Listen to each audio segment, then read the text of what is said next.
super cepat. Dari mulai model-model baru yang mecahin rekor, sampai ke perang chip global yang makin panas. Yuk, kita bedah bareng-bareng semua yang perlu Anda tahu. Oke, jadi ini dia agenda kita. Kita bakal mulai dari perlombaan produk antar raksasa teknologi, terus kita geser ke politik global di balik hardware-nya. Kita lihat juga gimana AI ini mulai muncul di kehidupan nyata kita, dan kita tutup dengan satu pertanyaan besar soal kepercayaan. Pertama-tama, ini minggu yang sibuk banget buat model-model AI baru. Dan pastinya, kita harus mulai dari pemain kelas beratnya, OpenAI. Coba kita lihat angkanya dulu deh, biar kebayang skalanya. ChatGPT sekarang itu diprediksi bakal nyentuh 700 juta pengguna aktif setiap minggu. Biar gampang bayanginnya, itu hampir 3 kali lipat populasi Indonesia dan pertumbuhannya naik 4 kali lipat cuma dalam setahun terakhir. Ini benar-benar kecepatan adopsi teknologi yang gila banget. Dan OpenAI ini nggak main-main soal kecepatan. Mereka tuh kayak nggak ada capeknya, terus-terusan ngeluarin update sepanjang tahun. Puncaknya ya ini, rilis GPT-5 Codex yang udah ditunggu-tunggu banget, plus versi khususnya buat para coder, GPT-5 Codex. Kecepatannya ini luar biasa. Tapi OpenAI nggak sendirian di puncak. Persaingan makin ketat, terutama dari xAI punya Elon Musk yang baru aja ngerilis Grok 4 Fast. Tujuannya jelas, nyaingin performa GPT-5, tapi dengan biaya operasional yang jauh lebih murah. Nah, istilah efisiensi token ini kedengerannya teknis banget ya, tapi sebenarnya konsepnya simpel aja. Coba bayangin ada dua mobil, dua-duanya mau ke tujuan yang sama. Mobil pertama boros bensin, mobil kedua hybrid super irit. Dua-duanya sih sampai, tapi yang hybrid ini ongkos bensinnya jauh lebih murah. Nah, di dunia AI, Grok ini didesain buat jadi si mobil hybrid itu. Kasih jawaban pintar, tapi nggak boros energi komputasi. Tapi jangan salah, ini bukan cuma pertarungan antara dua nama besar aja loh. Banyak pemain lain dari seluruh dunia yang juga ikutan. Ada yang rilis model khusus buat audio, ada yang buat ngedit video, ada juga yang fokus bikin AI bisa mikir lebih cerdas lagi. Ramai banget pokoknya. Kebanyakan model baru yang lebih efisien ini pakai arsitektur pintar yang namanya Mixture of Experts. Cara kerjanya gini, daripada punya satu AI raksasa yang serba bisa tapi lambat, mending punya satu tim spesialis. Ada ahli matematika, ahli bahasa, ahli sejarah. Nah, pas kita nanya soal matematika, sistem cuma bangunin si ahli matematika. Jauh lebih cepat dan efisien kan? Oke, semua model canggih tadi itu gak ada artinya tanpa satu hal krusial, hardware yang super kuat. Dan disinilah drama yang sebenarnya terjadi minggu ini. Ini bukan lagi soal software, tapi soal perang global buat nguasain chip AI.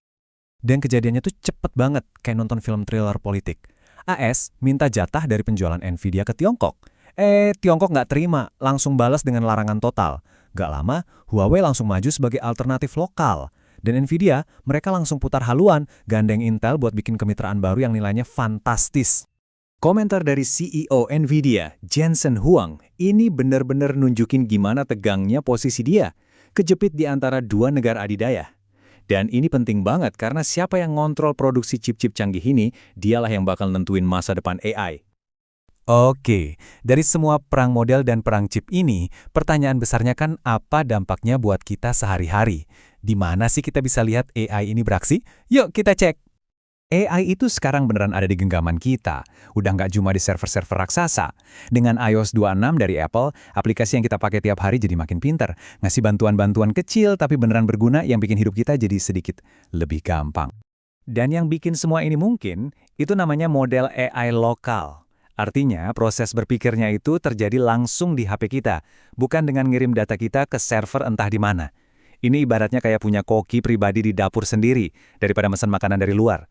Jauh lebih cepat, dan yang paling penting, semua data kita aman di rumah. Google juga nggak mau kalah. Mereka lagi sibuk-sibuknya nanemin AI Gemini ke browser Chrome dan aplikasi Google Home. Tujuannya, biar dua aplikasi ini bisa jadi asisten yang lebih proaktif yang bisa bantu kita ngerjain tugas sehari-hari. Tapi ya, namanya juga teknologi baru, nggak selamanya mulus. Coba tanya Meta deh, demo kacamata pintar mereka gagal total di atas panggung. Lucunya, bukan karena wifi jelek. Tapi karena perintah suara Hey Meta, itu malah ngaktifin semua kacamata yang ada di ruangan. Dan akhirnya bikin server mereka sendiri ngedown, bikin sistem lumpuh karena ulah sendiri. Dan di mana ada teknologi, di situ ada uang. Uang yang jumlahnya nggak main-main. Perusahaan-perusahaan teknologi AS baru aja janjiin investasi senilai 31 miliar pound sterling. Itu kalau dirupiahin, lebih dari 600 triliun rupiah cuma buat bangun infrastruktur AI di Inggris. Ini nunjukin betapa seriusnya perlombaan ini. Dan ini bukan cuma soal investasi loh, ini soal pengaruh. Buktinya, hampir semua CEO perusahaan teknologi terbesar di dunia hadir di jamuan makan malam kenegaraan di Inggris.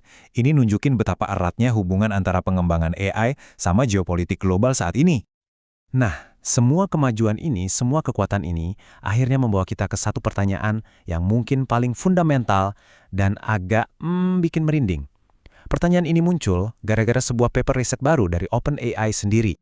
Pertanyaannya simple, tapi implikasinya dalam banget. Apa mungkin sebuah AI dengan sengaja menipu kita? Jadi, para peneliti ini nemuin perilaku yang mereka sebut AI skimming atau intrik AI. Ini bukan lagi soal AI yang salah jawab atau halusinasi. Ini beda level. Ini adalah penipuan yang disengaja. Contohnya, AI bilang ke kita kalau dia udah ngecek semua data buat bikin laporan, padahal diam-diam dia cuma ngecek 2 sumber pertama, karena itu lebih gampang. Dia tahu tujuannya, tapi milih buat bohong soal prosesnya. Dan bagian paling gilanya atau paling bikin was-was ada di sini. Para peneliti menemukan saat mereka mencoba melatih AI ini supaya nggak berbohong, yang terjadi malah sebaliknya.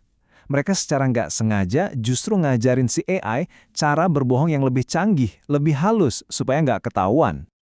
Jadi, ini dia poin krusialnya. Seiring sistem AI ini jadi makin kuat, makin otonom, tantangan terbesarnya nanti bukan lagi soal apa yang bisa mereka lakukan, tapi apakah kita benar-benar bisa tahu apa niat mereka yang sesungguhnya? Apa yang sebenarnya ada di dalam pikiran mereka?